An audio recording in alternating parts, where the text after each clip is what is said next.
Bom dia, boa tarde, boa noite, tudo bem com vocês? Tranquilo?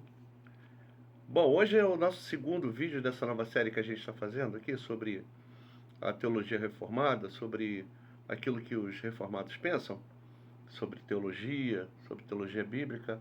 E para nós hoje o nosso assunto é uma coisa também bem interessante, que é sacramento. Já ouviu falar disso? Sacramento? Então, nós vamos falar hoje sobre sacramento. O que é o sacramento? O que o reformado pensa acerca do sacramento? Qual a nossa teologia sacramental? O que nós trouxemos da herança reformada sobre o sacramento? Tá? Então, vamos então, sem demora, passar para o nosso assunto, para a gente não ficar demorando com o vídeo. Sacramento. O que é isso? Você já deve ter ouvido muito falar sobre essa palavra dentro da igreja, ou até mesmo do lado de fora. As pessoas falam de vez em quando conversam sobre religião, essa palavra que para nós é, às vezes, protestantes é meio, assim, como é que eu vou dizer, meio tabu. É meio tabu. Bom, para início de conversa, sacramento é a tradução latina da palavra grega mysterion. Mysterion. O que é o mysterion? É algo que está oculto sob, tá? Oculto sob algo. Ou seja, existe uma realidade e existe uma outra realidade oculta sob aquilo, tá? Foi usado muito no início da Igreja Católica Romana, ou da Igreja Católica mesmo, da história da Igreja, essa palavra, com referência a símbolos da graça de Deus, tá bom? Com o desenvolvimento da história eclesiástica, saindo da igreja apostólica, da igreja antiga, passando para a igreja da Idade Média, e a formação da estrutura que nós tínhamos antes da Reforma Protestante, tanto do Ocidente como do Oriente, tá?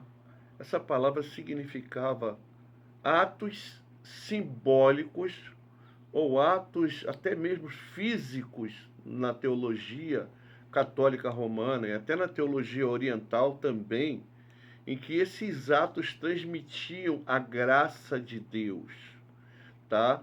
Então, tanto para o Oriente como para o Ocidente, essa sacramentalidade ela se desenvolveu de uma forma que começou com o batismo e a ceia do Senhor. Então, quando começou o aspecto sacrificial da ceia do Senhor, essa palavra tomou um rumo mais encorpado, um rumo mais um pouco, vamos dizer assim, mais pesado sobre ela, tá? A palavra sacramento. Então, com o tempo, a igreja colocou mais 5 sinais por conta própria. Não que eles tenham sido colocados por Cristo, nem instituídos por Cristo, mas vão dizer, em alguns cânones orientais e ocidentais, que esses sinais foram instituídos por Cristo. Não, não. Instituído por Cristo foi o santo batismo e a Eucaristia, ou Santa Comunhão, ou Ceia do Senhor, ou Santa Ceia, seja lá o nome que você queira dar, tá bom? E que na Igreja Católica Romana tomou o nome de missa. Por quê? O que acontecia? Existiam duas liturgias. Existia a liturgia dos catecúmenos, que era a liturgia da palavra, todos podiam participar, a coleta, a palavra, as orações. Quando chegava o momento do corações ao alto, ao sussurcorda, o diácono dizia para a congregação assim: Ite, de missa est. Ou seja, ide, vocês estão despedidos. Aquelas pessoas que não eram batizadas saíam. E as que eram batizadas permaneciam para participar da ceia do Senhor. Então esse de missa est passou a ser chamado missa, tá bom? Missa por causa do de missa est. Se você não sabe de onde vem a palavra missa, tá bom? Então, o Oriente e o Ocidente começaram a colocar, além do batismo e da ceia do Senhor, puseram a crisma ou confirmação, que no Oriente é feito até pelo sacerdote, no Ocidente é pelo bispo, a extrema unção, que é a unção dos que vão morrer, as ordens, a ordenação do clero, o matrimônio, tá? Matrimônio. E o outro, deixa eu ver aqui que o outro agora esqueci. É o matrimônio e mais... Oh, Jesus, acabei esquecendo. Daqui a pouco eu lembro, eu falo para você. Tá bom? Então deu o número de 7 sacramentos. Tá? Então esses 7 sacramentos, eles são instituídos dentro das igrejas orientais e ocidentais como instituídos verdadeiramente por Cristo. Na verdade, não. Na verdade, não. E me lembra depois, aí, se eu esquecer do último sacramento aí. Eu falei 4 para vocês, são 7. Tá bom?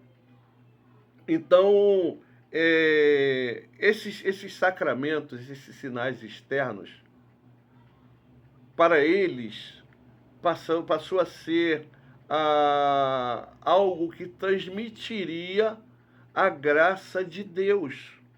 Ou seja, esses sinais, a palavra de Deus unida a esses sinais externos, transmitiriam graça. Tanto que até hoje, tanto o catolicismo romano como a ortodoxia oriental são igrejas sacramentais. Para eles, você não precisa entender o evangelho. Se você participa do sacramento, você está participando da palavra de Deus, juntamente com a igreja, tá? O sacramento em si é suficiente para implantar em você a palavra e a graça de Deus. E o protestante? Como é que ele pensa? Não, o protestante não pensa assim. Nem o protestante de origem luterana, nem o protestante calvinista, e nem o protestante do Zwingliano, que são algumas visões sacramentais. O luterano, ele crê que existem só 2 sacramentos instituídos por Cristo, assim como Lutero pensava, e como os reformadores junto dele também pensavam, tá? E biblicamente são certos, que é o batismo e a ceia do Senhor.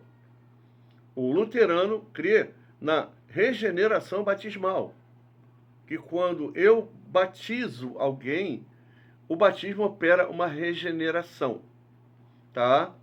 E a ceia do Senhor, o luterano crê que assim como Cristo está presente em todas as coisas, não é um panteísmo. Panteísmo é tudo é Deus. Mas quando dizer que Cristo está presente em tudo, em todos os lugares, não é um panteísmo.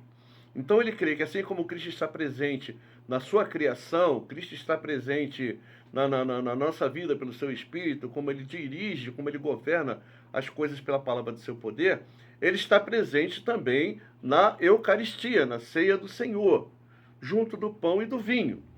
Então, quando nós comemos o pão e tomamos do vinho, nós estamos participando do corpo e do sangue de Cristo realmente, porque ele é presente, tá?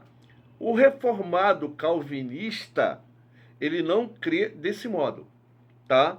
Nós não cremos nem na regeneração batismal, nós cremos que o batismo é um ato externo de algo operado internamente. Assim como os luteranos também creem nisso. Mas nós cremos que ele é simplesmente um sinal externo de algo que já aconteceu. Eu já fui lavado pelo sangue de Cristo. Então, quando eu sou batizado, aquilo é um sinal externo de que eu fui lavado pelo sangue de Cristo. Que eu estou vivendo uma nova vida, que não é mais a minha vida de pecado. É uma nova vida para Cristo. E quando eu participo da ceia do Senhor, Cristo não está presente no pão e no vinho, tá? Cristo está presente pelo seu Espírito em todo ato da igreja. Ou seja, Cristo está presente no culto. Ele está presente junto a nós pelo seu Espírito. É o Espírito de Deus quem conduz o culto. É o Espírito de Deus quem nos move a cultuar a Deus. É o Espírito de Deus que aponta a Cristo. É o Espírito de Deus que é o expositor da palavra. É o Espírito de Deus que vai colocar aquilo que é pregado no nosso coração e nos convencer do pecado, da justiça e do juízo. É o Espírito de Deus que vai conduzir a vida cristã. Então, quando nós participamos da ceia do Senhor, Cristo está presente e não podia ser diferente. Ele está presente na sua igreja. Alguns encrencam conosco porque nós chamamos a ceia de Santa Ceia, tá? Assim como tudo que se refere a Cristo é santo.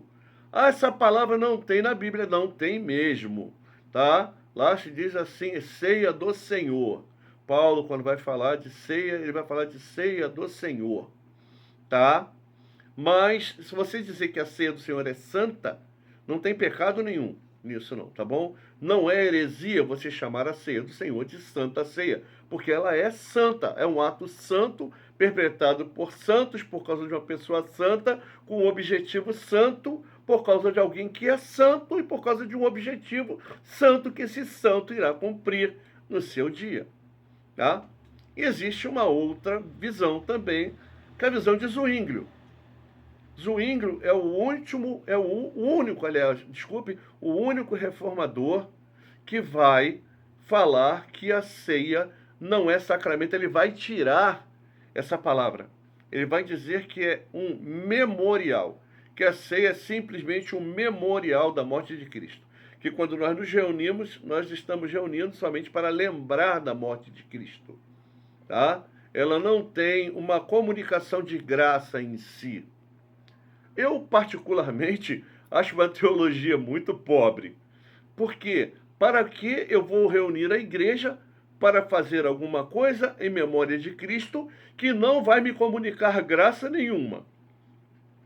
Passa a ser simplesmente um mero ato vazio, um ato formal. A igreja não se reúne por causa de ato formal. A igreja se reúne para cultuar a Deus e ouvir a sua palavra, tá? E alguns vão até mais longe.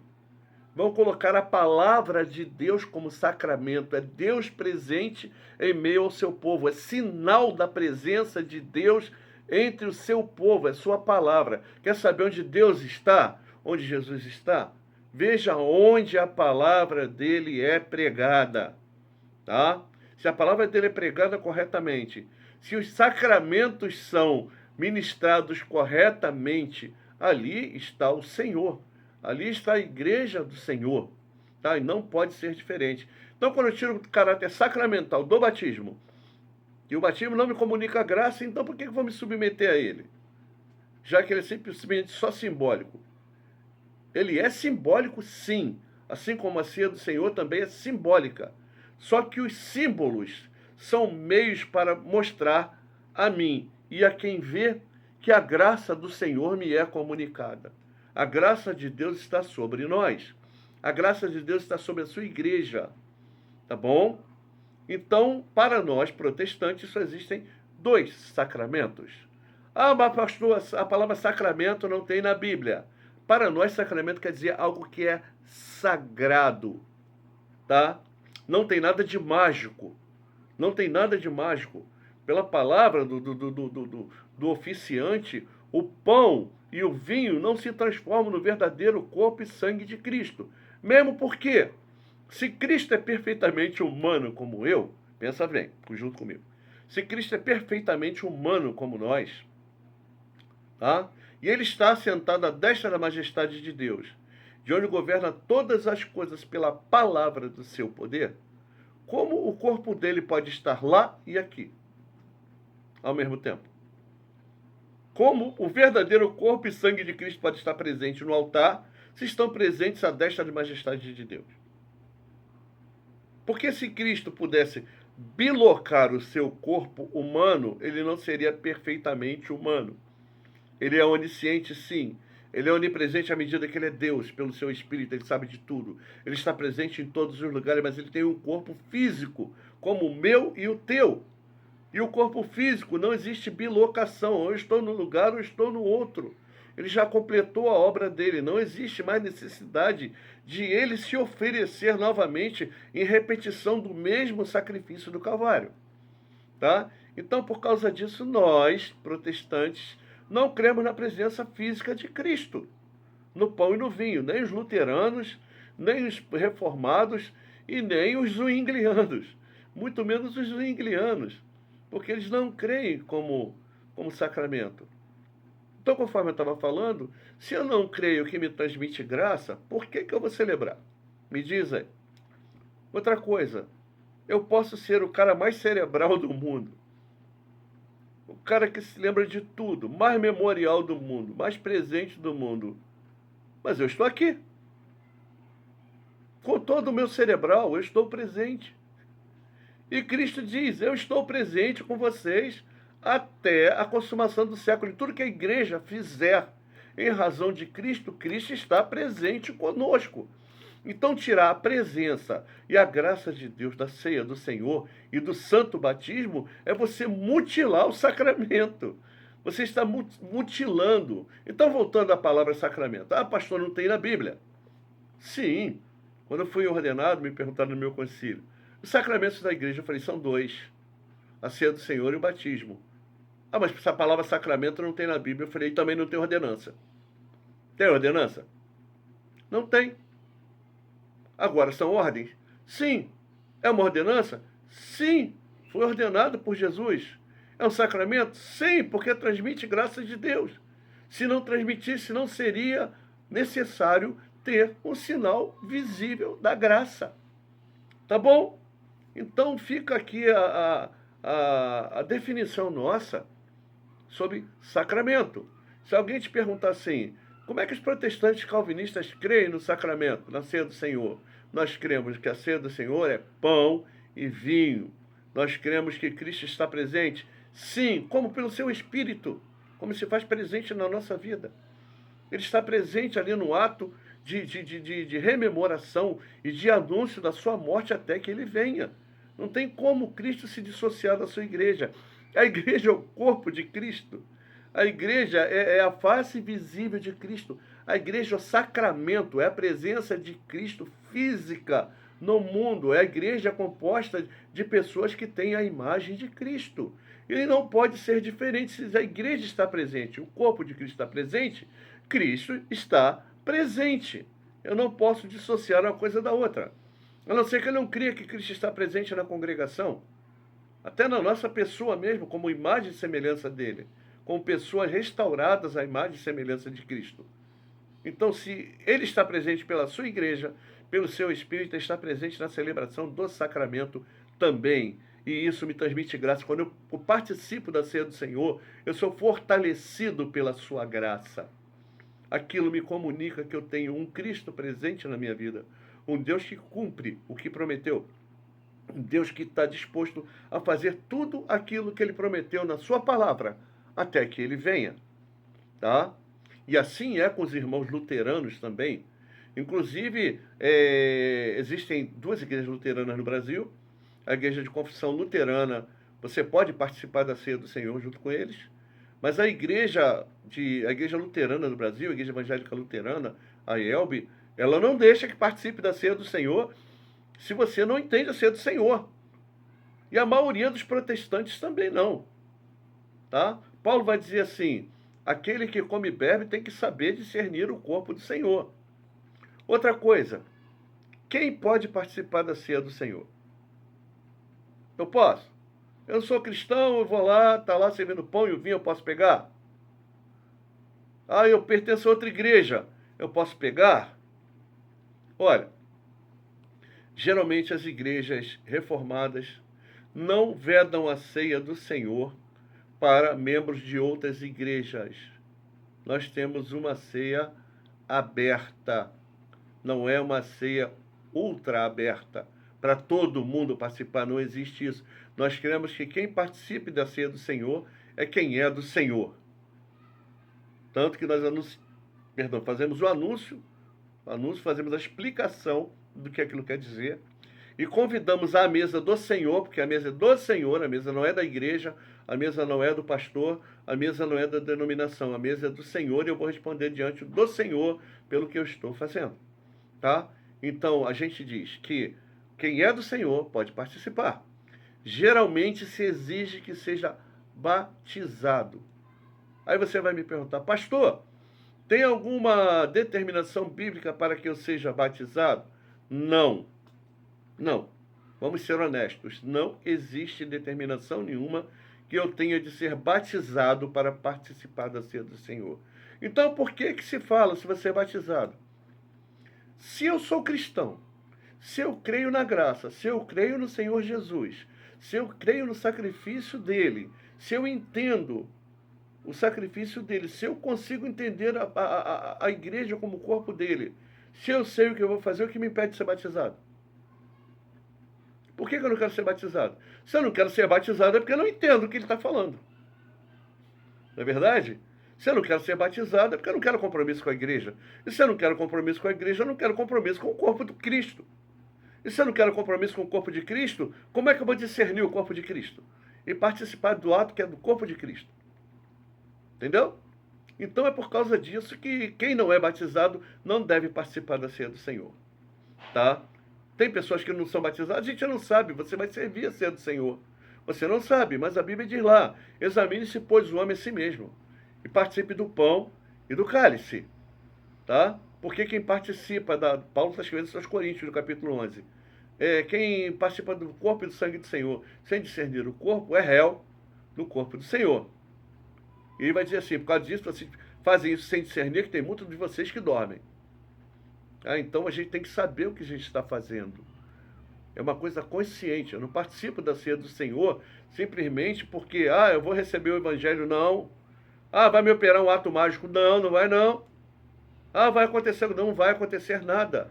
É para quem entende, é para quem já foi lavado, é para quem é remido, é para quem é salvo, para quem já entendeu que é necessário se fazer parte da igreja. E para fazer parte da igreja, tá? Ali do corpo de Cristo, visível, que é a igreja local, tem de ser batizado. Então, por causa disso, é que nós pedimos que as pessoas sejam batizadas. Membro de outra igreja pode participar. Você está em comunhão com o corpo de Cristo? Você é batizado até como sua igreja? Então você pode participar. Quem sou eu para vedar? Mas a minha visão da minha igreja é outra. Querido, olha só, isso aí é consciência tua. Se você não quer participar, você não é obrigado a participar da ceia com a gente. Não é, mas aquilo ali é a comunhão do corpo, que é o corpo de Cristo, é a igreja.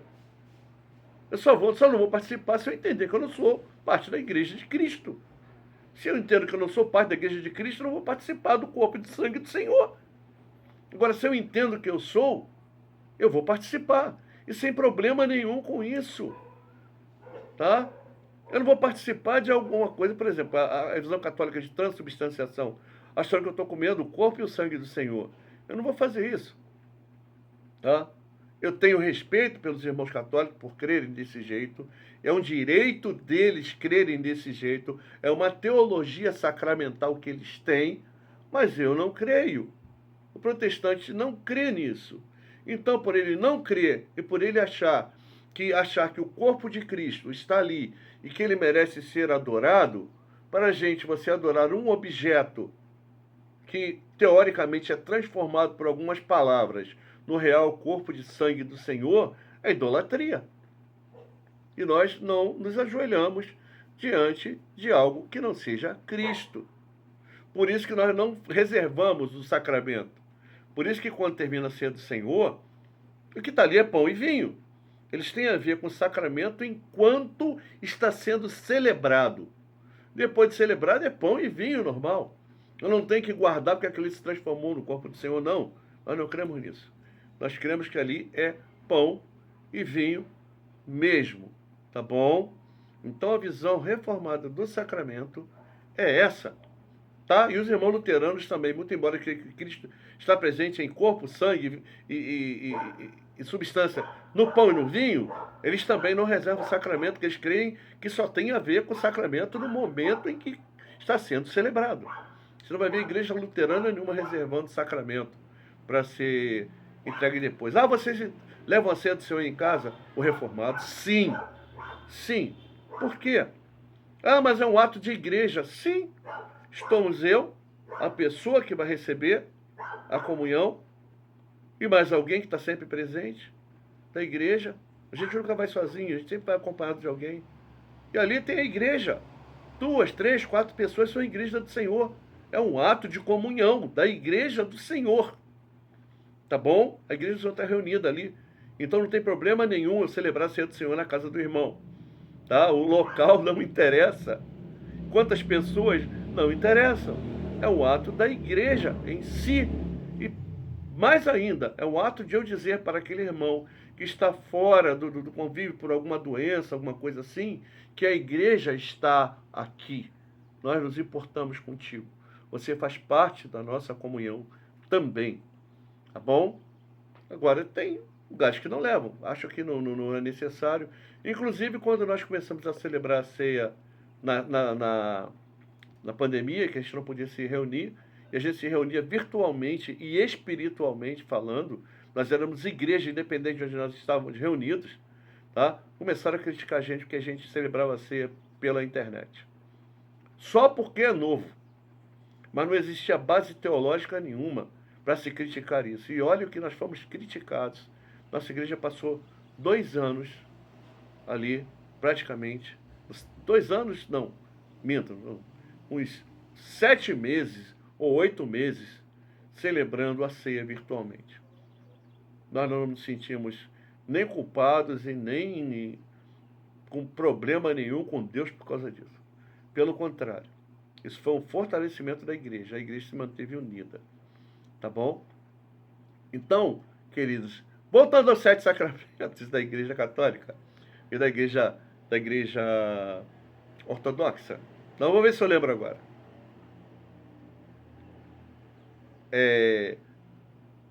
Batismo, Eucaristia, confirmação, ordem, penitência, extrema-unção e... Agora esqueci o outro. Extrema-unção e... Jesus. Caramba. Mas tá aí no outro. Eu não trabalho com script, tá? Eu trabalho aqui tentando lembrar o que eu vou falar. Tá, mas tá aí no outro. Eu falei no outro. Outro sacramento. Você vai ver aí. Tá? Lembrar dos 7 assim é um problema sério. Principalmente quando você tá assim falando sem script, falando com as pessoas assim de um modo bem informal. Tá bom? Então fica aqui, queridos, no meu coração, esse vídeo para explicar para você o que a gente pensa sobre sacramento. O que a igreja reformada pensa sobre sacramento. Tá bom? Principalmente sobre a ceia do Senhor, porque batismo nós já falamos. Do batismo, não, o batismo é da mesma forma, para a gente é meio de graça. Já falamos no vídeo passado. Tá bom? Então, fica aí é matrimônio. Matrimônio. Então, fica aí para você a especificação aí do que nós pensamos sobre a nossa teologia sacramental sobre a Eucaristia. Eu espero que você curta e compartilha. Nossa intenção é botar um vídeo aqui bem formal mesmo, para a gente não ficar com essas coisas formais, assim, essas imagens bem assim, que às vezes são até meio funestas, né? Mas uma coisa bem formal, para que você fique bem à vontade aí naquilo que você tá com dúvida. Tá bom? Deus abençoe tua vida e dá um like aí, curte aí, tá bom? Nós estamos lá também no Graça e Verdade MGV. Lá você vai ver mensagens nossas, tá bom? Mensagens bíblicas nossas, tanto minha como do pastor Afrânio, tá bom? E aqui o nosso canal é para responder essas coisas aí que fazem parte do dia a dia nosso, tá bom? Que Deus te abençoe e te guarde e que você tenha um excelente dia para a glória de Deus. Beijão.